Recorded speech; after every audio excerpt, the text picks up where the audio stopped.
কিছু গল্প শুধু গল্প নয়, সেগুলো ইতিহাস, স্মৃতি আর কান্নার এক অদ্ভুত মিশেল।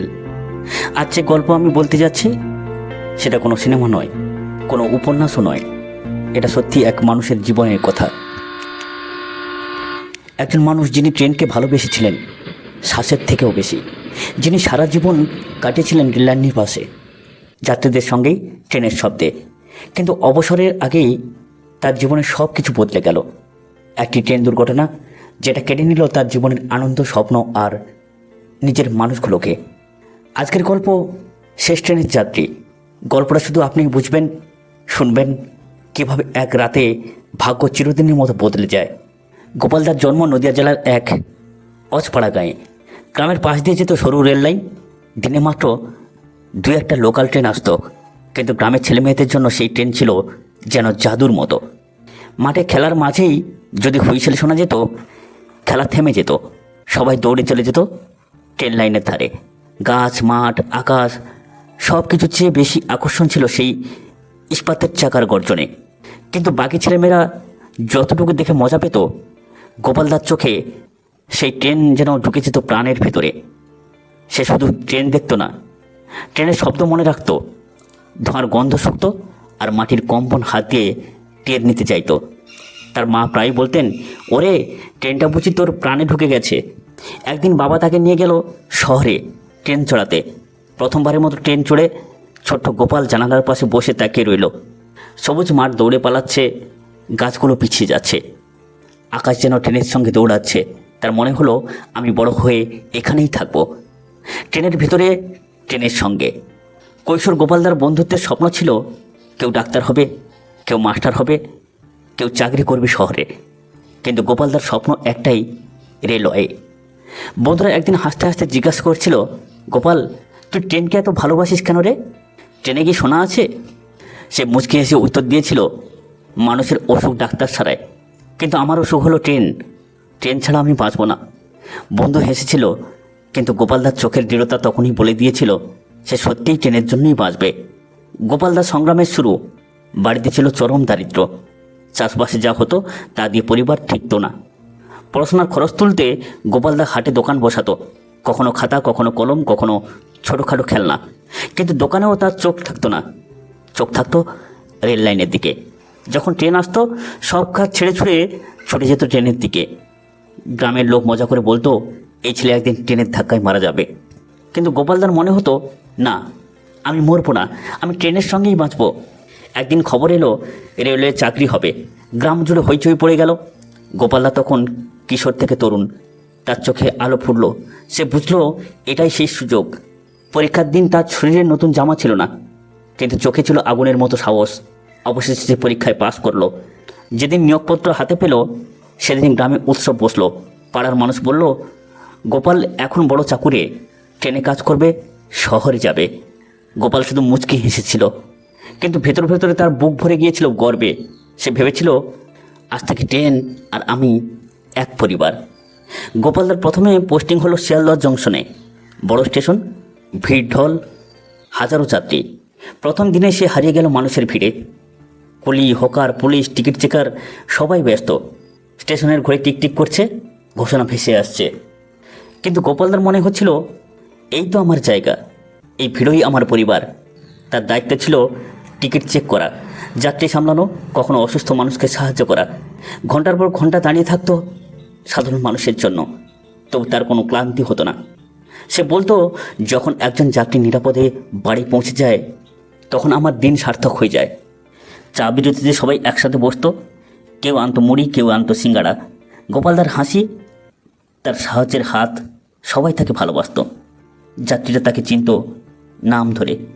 বৃদ্ধা, মহিলা, বাচ্চা সবাই তাকে বিশ্বাস করত। একজন বৃদ্ধা একদিন বলেছিলেন, বাবা তোর মতো যদি সবাই হতো তাহলে স্টেশনে কেউ কাঁদতো না। এই কথাটা শুনে গোপালদার চোখে জল এসে গেছিল। চাকরির জীবনের মাঝখানেই গোপালদা সংসার করল। স্ত্রী আর কন্যা, এই ছিল তার ছোট্ট পরিবার। স্ত্রী ছিলেন চুপচাপ, সংসার সামলাতেন। মেয়েটি পড়াশোনায় খুব ভালো ছিল। তবু গোপালদা প্রায় বলতেন, আমার দ্বিতীয় পরিবার হলো স্টেশন। এখানে আমার ভাই আছে, বোন আছে, বাবা আছে, মা আছে। চাকরিতে 3 দশকেরও বেশি সময় পার করলেন গোপালদা। প্রতিটি দিন কাটল ট্রেনের শব্দে, যাত্রীদের সেবায় আর সহকর্মীদের হাসি আনন্দে। কিন্তু সময় তো থেমে থাকে না। অবশেষে এলো সেই দিন, গোপালদার অবসরের দিন। বিদায় অনুষ্ঠান। স্টেশনের ছোট্ট অফিস ঘরে সহকর্মীরা আয়োজন করলো বিদায় সম্বর্ধনা। কেউ আনলো মালা, কেউ মিষ্টি, কেউ আবার ছোটোখাটো উপহার। অফিসের দেয়ালে ঝোলানো হলো তার ছবির কোলাজ। যুবক বয়সে যোগদানের ছবি থেকে শুরু করে এখনকার সাদা চুলের ছবি। স্টেশন মাস্টার বক্তৃতা দিলেন, গোপাল শুধু আমাদের সহকর্মী নয়, আমাদের পরিবারের একজন। সে আমাদের শিখিয়েছে কাজ মানে শুধু দায়িত্ব নয়, কাজ মানে ভালোবাসা। আজ সে বিদায় নিচ্ছে, কিন্তু আমাদের হৃদয়ে সে চিরদিন থাকবে। গোপালদা তখন কিছু বলতে পারছিলেন না, চোখে জল এসে গেছিল। তবু ভাঙা গলায় বললেন, আমি তো কিছু করিনি, আমি শুধু আমার ট্রেনকে ভালোবেসেছি আর আপনাদের ভালোবেসেছি। তার মেয়েটি এসে বাবার গলায় মালা দিল। সে চুপচাপ পাশে দাঁড়িয়েছিলেন, চোখে গর্ব আর অশ্রু। বিদায় অনুষ্ঠানের পর সেদিন রাতে গোপালদার শেষবারের মতো ডিউটি ছিল, যেন নিয়তির খেলা। বিদায়ের আগেই রাতে হয়ে উঠল তার জীবনের সবথেকে ভয়ঙ্কর রাত। স্টেশনের নিস্তব্ধতা। রাত তখন প্রায় 10:30। লোকাল ট্রেন ছেড়ে গেছে, প্ল্যাটফর্মে আর ভিড় নেই, শুধু কিছু যাত্রী অপেক্ষা করছে শেষ ট্রেনের জন্য। হাওয়ায় ঠান্ডার ছোঁয়া, কুয়াশা নামতে শুরু করেছে। গোপালদা হুইসেল হাতে নিয়েই দাঁড়িয়েছিলেন। হঠাৎ দূর থেকে শোনা গেল গর্জন, শেষ ট্রেন আসছে। ট্রেনের হেডলাইট কুয়াশা ভেদ করে এগিয়ে আসছে, লোহার শব্দে মাটি কেঁপে উঠছে। হঠাৎ বিপর্যয়। হঠাৎ করে শব্দটা অস্বাভাবিক লাগলো। ট্রেন আসছে, কিন্তু যেন কেঁপে কেঁপে হঠাৎ ট্রেন ব্রেক করছে। ড্রাইভারের আতঙ্কিত হুইসেল কানে বাজল। চোখের পলকে সব হয়ে গেল একটা ভয়াবহ শব্দ, ধাতব চাকার বিকট চিৎকার, আর তারপর সব ধ্বংস। ট্রেন লাইনচ্যুত হয়ে গেল প্ল্যাটফর্মের দিকে। মানুষ দৌড়ে পালাতে লাগলো। কেউ চিৎকার করছে, কেউ পড়ে যাচ্ছে, কেউ আবার বাচ্চাকে বাঁচাতে ছুটছে। গোপালদা হতবাক হয়ে দাঁড়িয়েছিলেন না, তিনি দৌড়ে গেলেন। কারো হাত ধরে টেনে তুললেন, কাউকে বাঁচানোর চেষ্টা করলেন, কারো শিশুকে কোলে ধরে নিয়ে ছুটতে লাগলেন। চিৎকার করে বললেন, দৌড়াও দৌড়াও, সবাই দৌড়াও, বাঁচাও। কিন্তু সময় বড় নিষ্ঠুর, কেউ পুরোপুরি রক্ষা পেল না। ট্রেনের এক বগি হুড়মুড় করে উল্টে পড়ল। চিৎকার, রক্ত, ধ্বংসস্তূপ সব মিলে হয়ে গেল একসাথে। চারিদিকে তখন কান্না আর আর্তনাদ।